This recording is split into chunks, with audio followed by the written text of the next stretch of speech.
먼저 어텐션은 지금 현재 챗GPT, 제미나이 많이 쓰시고 계시잖아요. 그런 LLM의 근본이 된 그 LLM을 만들 수 있었던 가장 많이 인용된 알고리즘 모델이라고 생각하시면 되고, 이 어텐션에 대해서 먼저 설명드리겠습니다. 기존의 뉴럴 네트워크 중에서 RNN이라는 게 있는데요. 이 R이 리커런트여서 긴 입력 문장이나 서열을 고정된 컨텍스트 벡터 C 하나로 압축을 시켜서 그 정보를 해석하는데요. 이런 알고리즘이 대표적으로 뭐 언어 번역기라던가 그런 통역을 할 때 그 하나의 문장을 예를 들어서 영어 문장을 한국어로 번역을 할 때 많이 쓰일 수 있다고 봅니다. 그래서 이 RNN의 기존의 문제점은 하나의 벡터로 이 많은 정보를 압축시켜서 다시 이를 바탕으로 해석을 하기 때문에 앞부분의 정보가 해석되고 피석되고 그리고 또 굉장히 과부하가 걸릴 수 있고 연산이 느려지는, 그리고 그래서 병렬적으로 정보를 동시에 처리할 수도 없는 그런 문제가 발생했습니다.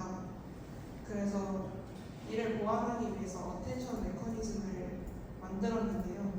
이 어텐션에서는 매 시점마다 필요한 인코더 스테이트에 가중치를 부여하고 이 가중합을 통해서 서열을 해석하는데요. 여기서 가장 큰 차이점이 컨텍스트 벡터가 여러 개라는 점이어서 이를 통해 좀 더 효율적으로 그리고 병렬적으로 정보를 해석할 수 있습니다. 그래서 Attention is all you need라는 그 굉장히 혁신적인 논문이 바로 트랜스포머를 제시했는데요. 이 트랜스포머가 바로 그 RNN이 없이 오로지 어텐션만으로 전체 입력을 병렬로 처리하는 모델입니다. 그래서 옛날에 생각해보시면 구글 번역기를 생각해보시면 굉장히 이상했잖아요. 대표적으로 인상 깊었던 게, 제가 중학교 때 영어 수행평가를 했는데 한 친구가 너무 귀찮아서 영어 그냥 번역기를 돌리고 발표를 한 거예요. 근데 그 서빙고라는 단어를 서빙 하이스쿨이라고 번역을 해서 모두의 웃음을 줬던 기억이 있거든요. 그렇게 번역이 굉장히 서툰데 지금 챗GPT나 그런 현재 AI를 보시면 정말 매끄럽고 사람보다 낫잖아요. 그런 거에 바탕이 된 게 트랜스포머라고 생각하시면 됩니다. 그래서 먼저 RNN에 대해서 좀 더 자세히 살펴보면, 예를 들어서 어제 치킨을 먹었으니까 오늘은 다른 걸 먹자라는 문장이 있다면, 이 어제부터 먹자까지 한 문장이 있을 때 처음 어제부터 순차적으로 이 정보를 해석합니다. 그래서 보시면 아래 그림에서 X1이 예를 들어서 어제라는 단어이고 X2가 치킨을이라는 단어라고 하면은 이 어제를 먼저 입력을 받고 어떤 함수를 거쳐서 다음 단계로 넘어가면 치킨을 추가로 받습니다. 그리고 이를 반복해서 점차 이 문장을 오른쪽으로 이동하면서 해석을 하게 되는 것이고, 그래서 마지막에 오는 마지막 단계의 인코더는 이 모든 문장을 입력으로 받는 셈이 돼요. 그리고 이를 처리하고 FW라는 함수를 통해 처리를 하고 컨텍스트 벡터 C로 이를 전달하게 됩니다. 그러면 이 C는 또다시 디코더의 어떤 일련의 처리 과정을 거쳐서 영어나 다른 언어로 번역을 하게 되는 겁니다. 이때 C의 크기가 고정되어 있고 계속 같은 C가 곱해지고 변하지 않잖아요. 그래서 이를 통해 알 수 있던 점이 그 굉장히 긴 문장을 처리할 경우, 즉 T가 굉장히 커지면은 이제 병목 현상이 발생하게 되는 겁니다. 그래서 이를 해결하기 위해서 어텐션은 이 C를 여러 번복환선을 해소했는데요. 여기서 이제 앞에 그림과 가장 큰 차이점이 일단 여기 위에 뭔가 많은 게 생겼고 E랑 소프트맥스 A라는 벡터들이 생겼고 그 C1이 있잖아요. 이게 뭐냐면 여기서는 S0이 그냥 그대로 들어갔어요. 그래서 여기서 추가적인 처리가 없이 그냥 그대로 들어가서 바로 디코딩을 시작했거든요.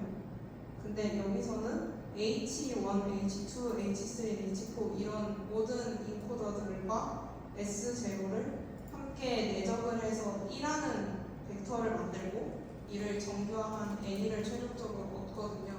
이게 무슨 말이냐면 모든 H의 값을 이제 다 한꺼번에 알 수 있게 되는 거예요. 그러니까 여기서는 그냥 어제라는 단어 그리고 치킨을이란 단어 이거를 순차적으로 점점 누적해서 알 수 있었는데 여기서 이제 한꺼번에 H1부터 끝까지 정보를 알 수 있으니까 이 전체 문장을 입력으로 알 수 있는 거예요. 그러면 어떤 효과가 발생하냐면 여기서 이제 가중치 합을 이제 보낼 수 있기 때문에 치킨이랑 먹었다라는 두 개의 단어랑 그리고 다른 거와 먹자 이 두 개의 단어가 연관관계가 상당히 높다는 걸 자연스럽게 모델이 인식을 하게 됩니다. 그래서 좀 더 효율적으로 학습할 수 있고 이래서 이름이 어텐션인 겁니다. 그래서 C1에서 이 정보들을 전체 문장에 가중합을 한 정보를 C1이 받고 이 정보를 다시 해석을 하고 이 S1이 또 생겼잖아요. 이 S1을 가지고 다시 가중합을 실행하고 이 C2를 얻고 이런 과정을 계속 반복하게 되는 겁니다. 퀄리티 밸류라는 개념에 대해 마지막으로 잠깐 설명드리겠는데 예를 들어서 구글 창에 제가 치킨이란 단어로 검색을 했을 때 이 이미지 상으로 여러 가지 치킨을 구글이 결과값으로 내겠잖아요.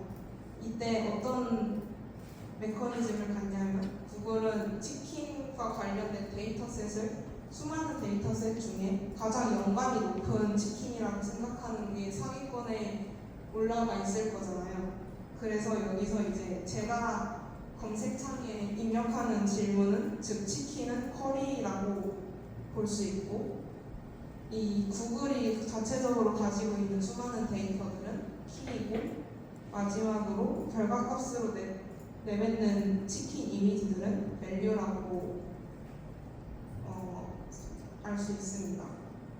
그래서 어텐션은 이 치킨과 관련된 정보 중에 가장 연관이 있는 애들이 뭔지 그래서 거기서 그의 가중치를 더 크게 주는 그런 검색 과정이라고 이해하실 수 있습니다.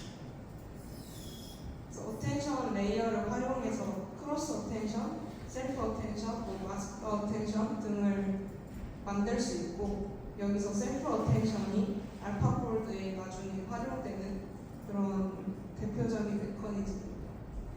여기서 Q는 쿼리이고 K는 키이고 V는 밸류입니다.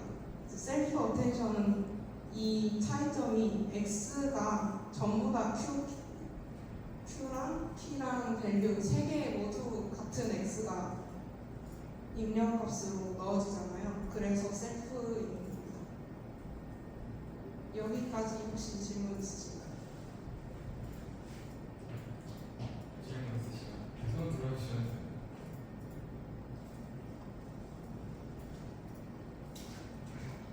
사실 이쪽 이제 AI의 어텐션에 대한 그 원리로 가지고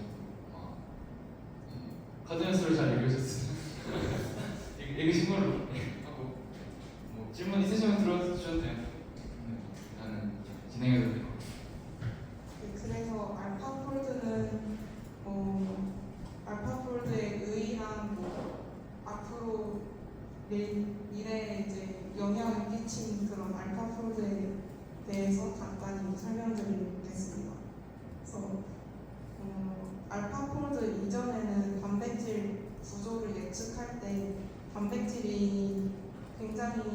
복잡한 구조를 가지고 있어서 어려웠는데요.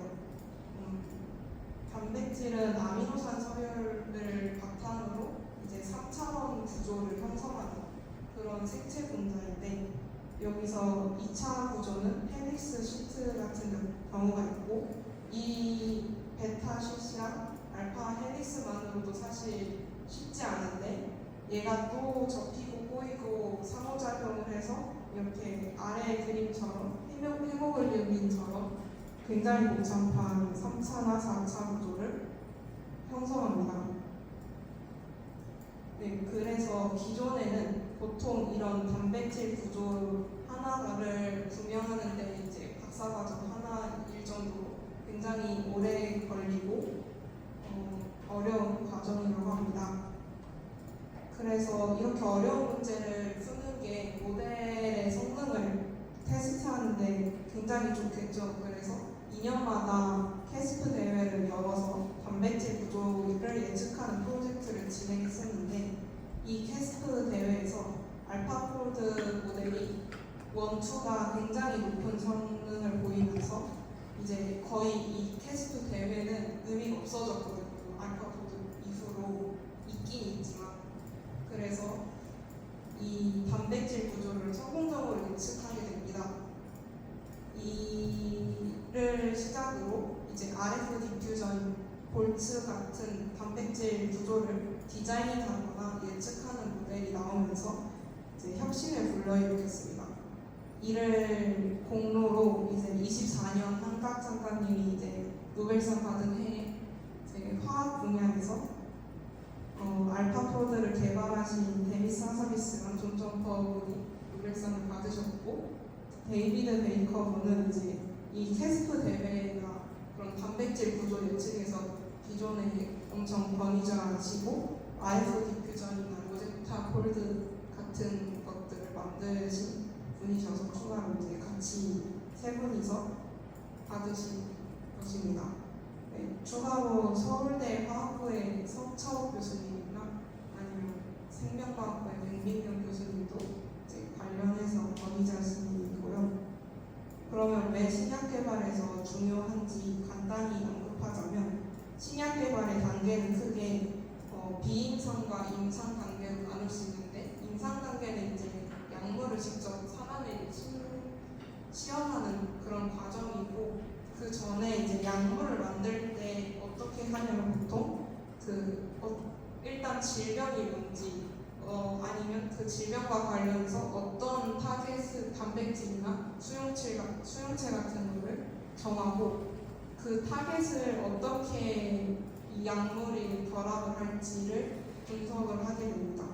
그 과정이 리드 컴파운드를 밝히는 건데, 그렇게 약물을 디자인을 할 때나 아니면 타겟 단백질이 과연 어떤 구조일지, 어떻게 매치를 시켜야 될지, 그런 과정에서 알파폴드가 큰 도움을 줄 수 있습니다. 그래서 왜 어려운지 좀 더 자세히 살펴보면, 일단 아미노산 서열이 정말 긴데, 그러면 수학적으로 사실 너무 많을 거 아니에요. 예를 들어서 2의 몇 제곱만 해도 사실 너무 많아서 유전자 같은 부모로부터 정말 완벽하게 동일인이 나올 확률은 거의 없잖아요. 근데 그것보다 더 작을 거란 말이에요. 그 아미노산 서열로부터 3차 원의 단백질이 접힐 수 있는 확률이. 그래서 기존에는 어떻게 했냐면 엑스레이나 NMR이나 크라이오 EM 같이 실험적으로 구조를 규명했습니다. 그래서 이는 실험으로 정말 몇 년 동안 할 수 있는 방식이니까 정확하긴 하지만 시간이랑 비용이 너무 크게 듭니다. 그리고 따라서 이제 리드 컴파운드 신약 개발에서 후보 단백질을 할 때 빠르게 선별하기가 너무 어렵습니다.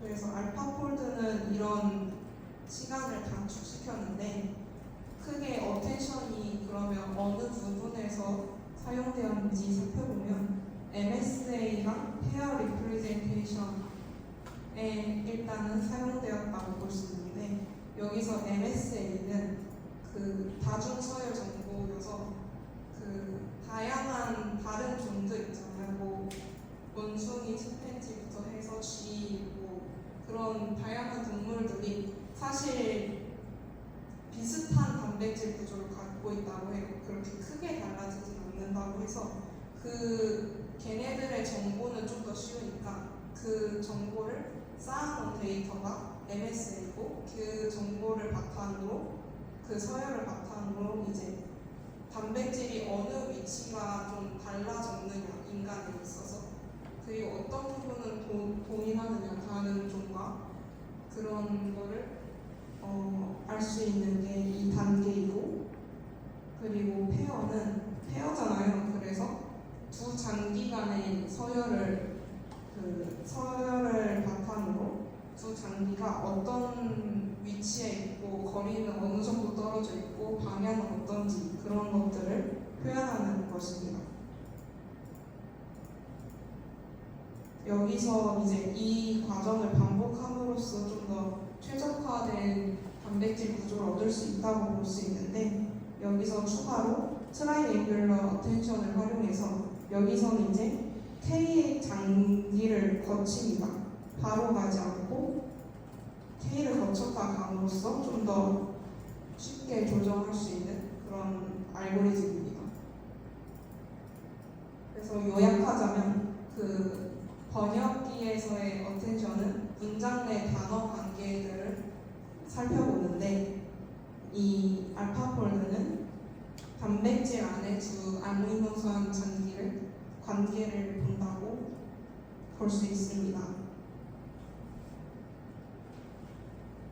그래서 두 개를 좀 더 비교하자면 어텐션은 텍스트나 이미지 같은 것들을 다루어서 전체 문장 속 혹은 2D 이미지 사이에서 각각의 픽셀이나 단어 간의 관계를 학습하고 이를 예측하는 모델이고 알파포드는 단백질 서열 속에서 아미노산의 장기 거리나 그런 관계를 학습하고 이를 바탕으로 IPA라는 구조로 그 메커니즘을 통해서 3D 구조를 예측하게 됩니다. 그래서 알파폴드는 이 이후에 나온 RF 디퓨전이나 볼츠 기타 등등의 모델을 통해서 단백질 구조를 예측하는 거에서 벗어나서 이제 만드는 것이라던가 아니면 단백질이나 DNA, 뭐 RNA나 다른 생체 분자 간의 상호작용을 예측하는 모델을 개발 중에 있고요. 이를 통해서 표적 단백질을 빨리 이해하고 미드 컴파운드를 이해 맞게 탐색을 할 수 있고 그리고 이 약물과 단백질이 서로 결합을 하는데 그 결합할 때 모양이 바뀌거든요. 그 바뀌는 그런 바인딩 포켓을 예측할 수 있고 그렇기 때문에 이런 신약 개발에서 기존에 뭐 10년 정도 걸리는데 이를 좀 더 기간을 단축시켜서 최대한 임상에 집중할 수 있도록 할 수 있습니다. 그리고 어텐션은 LLM이나 그 이미지를 생성하는 VIT나 아니면 알파포드 이런 모델을 활용할 수 있습니다. 감사합니다. 혹시 질문 있으신가요?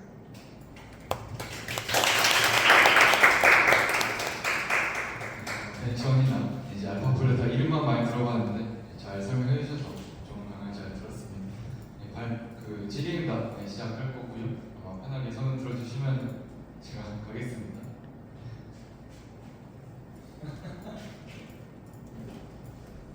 잘 하시죠.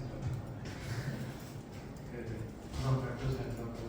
그 트랜스포머 같은 것도 이제 NLP에서 이제 LLM이 뭐 어텐션에서 이제 더 나아가서 또 이렇게 발전하고 있다고 알고 있는데 알파폴드도 이런 식으로 어텐션을 단백질에 적용하는 거 이후로 지금 약간 현재 연구 동향이 어떻게 기술이 발전하고 있는지 시도 뭐 이런 거 좀 알고 있으시면 알려주시면 감사하겠습니다. 최근 동향 말씀하시죠. 네. 그러니까 지금 알파포드 자체는 그냥 단백질 구조 하나를 예측하는 거예요. 그래서 그건 이제 뭐 실제로 우리 몸에 약물이 들어갈 때 얘가 어떻게 작용할지가 굉장히 중요하잖아요. 왜냐하면 이 약물이 한 끗 차이로 독성이 될 수 있거든요. 독성 물질이 될 수 있어서 그 안정성에 있어서 굉장히 중요하고, 아니면 실제로 이 약물이 효과가 발현될지도 이 인체 몸이랑 실험실에서의 그런 환경이 많이 다르거든요. 그래서 이제 이 단백질이랑 약물, 그리고 예를 들어서 간에 들어갔을 때 약물이 소화되면 안 되잖아요. 그런 것들을 좀 예측을 할 수 있는, 그래서 컴퓨터로 최대한 예측을 잘하면 실험 시간이 줄어들잖아요. 그래서 그런 단백질이랑 다른 분자 간의 상호작용을 예측하는 모델들이 지금 활발히 진행되고 있고요. 제 생각에는 그게 시작인 것 같고, 거기서 더 나아가서 아예 체내에서 약물이 어떻게 동작하는지도 좀 더 알파폴드처럼 모델로 예측하는 연구가 아무래도 이제 시작될 것 같습니다. 감사합니다. 발표 너무 잘 들었고요. 알파폴드라는 게 어텐션 메커니즘이 이렇게 등장한 이후 어텐션 메커니즘을 적용해서 뭔가 이렇게 우아하게 나온 결과물들 중에 하나, 제일 최고로 꼽히는 결과물 중에 하나라고 생각이 되는데, 이런 어텐션 메커니즘이 적용될 수 있는 분야는 사실 단백질 구조 예측 말고도 다양한 분야가 있을 수 있다고 생각하는데, 혹시 유독 알파폴드가 이렇게 노벨상도 받고 이렇게 좀 유망한 분야가 된 이유가 따로 있을까요? 저도 뭐 확실하진 않지만 아마 의학이랑 약학에 있어서 너무 혁신적인 모델이랑 아마 받은 게 아닐까 싶고요. 왜냐하면 기존의 신약 개발에 있어서 이 생명 분야는 특히 인체를 다루다 보니까 굉장히 느리게 정확하게 실험을 하는 경향이 있거든요. 반면에 이제 IT 같은 경우 굉장히 빠르고 속도가. 근데 그래서 저희가 코로나 같이 특수한 팬데믹이 아닌 이상 보통 약은 7년에서 10년 정도 전체적으로 결정이 돼요. 그래서 10년 동안 그런 단계를 다 거쳐야 되고 그 승인을 다 받아야 되고 그런 과정들이 있는데, 그 전에 여기서 보면 그런 임상 단계에서 기간은 아직까지 줄이지 못하고 이 앞단에서 기간은 알파폴드로 진짜 다 줄일 수 있거든요. 제가 보기에는. 그래서 아마 받지 않았을까 싶습니다. 감사합니다. 감사합니다. 다른 질문. 손 많이 들어주세요. 발표 잘 들었습니다. 포텐션이랑 알파폴드를 연결해서 설명을 해주셨는데, 앞에서 설명해주신 것처럼 이게 생물학 분야이고 의학 분야이다 보니까 알파폴드가 조금 더 신뢰도가 높고 그러한 검증 가능한 답변을 내놓는 것이 할루시네이션이 없는 것이 중요할 것 같은데, 그러한 특수한 상황을 위해서 추가된 뭐 기술적인 발전이나 이런 것이 있는지 좀 궁금합니다. 그래서 뭔가 이 사실 그냥 얘는 어떻게 검증을 하냐면 기존의 실험 데이터를 바탕으로 얘가 생성한 데이터, 그 단백질이 얼마나 잘 맞는지를 기준으로 검증을 하거든요. 근데 그게 사실 그 단백질이 진짜로 얘가 정말 충돌이 없고, 또 예를 들어서 그 단백질을 그냥 무작위로 생성을 해서 얘가 제일 괜찮은 것 같아 라고 답변을 했고, 검증할 때도 높은 신뢰도로 얻었는데, 알고 보니까 얘를 실제 생체 내에서 보니까 이상할 경우가 많을 수 있거든요. 그래서 그런 경우는 어떻게 하냐면 그런 피지컬 밸리디티라고 하는데, 그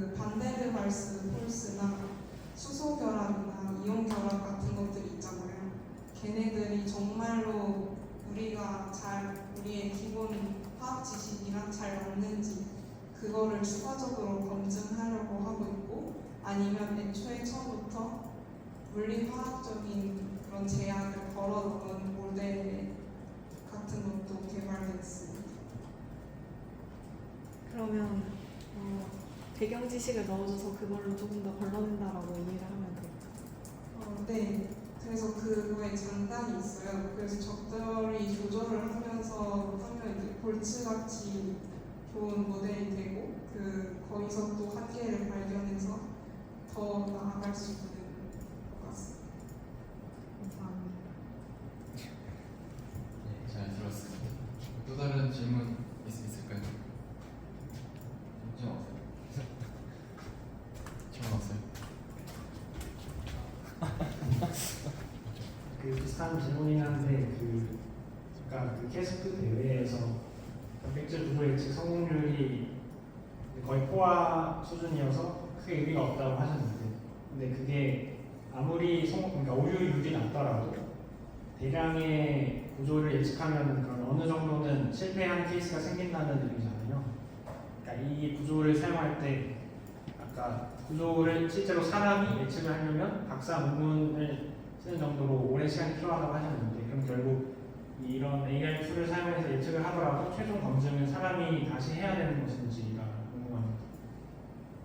제가 알기로는 그래서 저도 옛날에 궁금했던 게 알파폴드가 정답이야 하고 내놓은 게 컴퓨터 상에서는 정확해 보여도 실제 실험상으로 그거가 맞을지는 미지수잖아요. 왜냐하면 새로운 그 단백질을 디자인하는 경우에는 알 길이 없으니까. 그래서 그게 궁금했었는데 일일이 검증을 요즘 안 하고 그냥 쓴다고 합니다. 실험으로 하면 너무 오래 걸리니까. 그래서 마케팅하고 너무 네, 그게 만약에 뭐 신약 개발로 연결된다고 하면은 예측하지 못한 부작용이나 이런 오류들이 생길 수 있는 건데. 그런 신약을 진짜로 개발할 경우에는 이제 검증을 어느 정도 해야 되겠죠. 그런 뭔가 독성이랑. 그러니까 그 오류가 심각한 위협을 끼치는 정도가 아닌 분야에서는 그냥 믿고 쓴다는 거죠. 네. 알겠습니다. 또 다른 질문? 다른 질문 더 있을까요? 제가 하나만 이렇게 강의 외적인 질문인데, 그런 알파폴드 같은 이런 내용들은 뭔가 첨단융합부 내에서 뭔가 커리큘럼에서 저런 것들을 배울 수가 있는 건가요? 예를 들어서 신약 커리큘럼에도 뭔가 계산 약학이라는 분야가 있기도 하고, 뭐 융합 데이터나 디지털 헬스케어에도 AI 모델 하시는 분이 있는데, 저런 것들을 평소에 어떻게 배우시는지 그냥 궁금해서 여쭤보고 싶어요. 직접적으로 수업에서 지금 배우진 않는데 관련 전공은 디지털 헬스케어랑 혁신신약 두 개인 것 같고, 이 어텐션은 제가 알기로 3학년 2학기 때 배우는 걸로 알고 있어요. 좋았습니다.